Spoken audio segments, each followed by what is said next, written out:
Okay, si ma'am din eh. Ma'am, ano lang yun ha? Namumula na si ma'am. Okay, pero tandaan nyo to ha.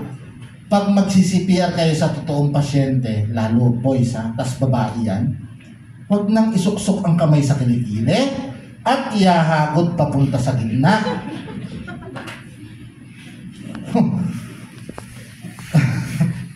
Kay mga lifeguard ha, pag may nag-swimming doon, huwag ganun ang gagawin nyo. Papareview namin yung CCTV doon. Tama? Pupukpukin ko talaga kayo. Paano? Antayin mo.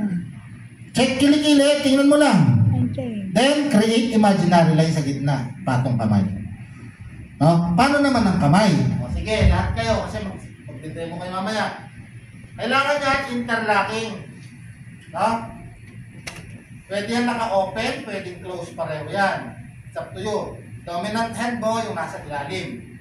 Okay? Ang braso, diretso. Hindi yan bumabaluktot. Okay? Hindi ginagamit yung balikat dyan. Parang ang tanga. Oh. Hindi rin yan tumatalbog dapat. At huwag kang nag-headbang. Diba? Hype na hype ka naman nun. Okay. Ha? Huwag tatalbog, okay? Anong gagawin? Saan ang puwersa? Sa likod lang po ang puwersa. Ang gagawin nito, guide. Kaya yan dapat matigas at nakalak. Huwag anong puwersa sa likod. CPR. Nagsi-CPR ako, nabali ang ribs. Diretso pa ba ako? Itigil ko na. Idiretso mo. Ang adjust ka lang ng lakas. Maglalaban dyan, death versus injury. Saan kayo? O, diba? Sa injury. Pero, huwag niyong gagawin ito. May nabali. Ay, okay lang. Marami pa nakita. Huwag niyong ubusin. Okay? Naintindihan? Okay. Diba? Iniisip nyo, putya, unlimited pala yung CPR. Paano ko tatapusin? Ito. Kailan tayo titigil? Number 1, pag may pulso na. Tandaan, nakaka-15 ka pa lang. Umubo na, umaray, umungol, tigil. No? Huwag mong ipilit yung sayo. Wala pang 150. Wait lang. No? Ay, ma'am. Okay ka po dyan, ma'am?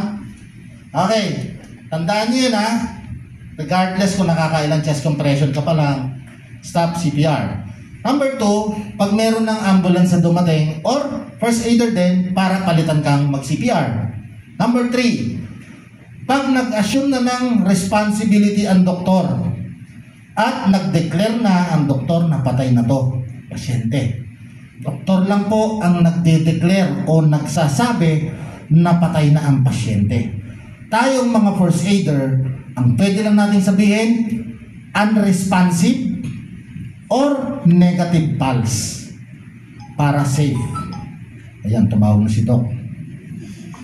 Okay? Unresponsive or negative pulse para safe tayo. Speaking of safe, may nagtatanong nito palagi, Sir, paano yon? Di ba kami madidemanda? Nag-first aid kami pero namatay din. Tandaan nyo to, kung ano lang ang tinuro dito, doon lang tayo. No? Huwag tayong lalagpas. Naintindihan nyo? At halimbawa, nagpa-first aid ka na.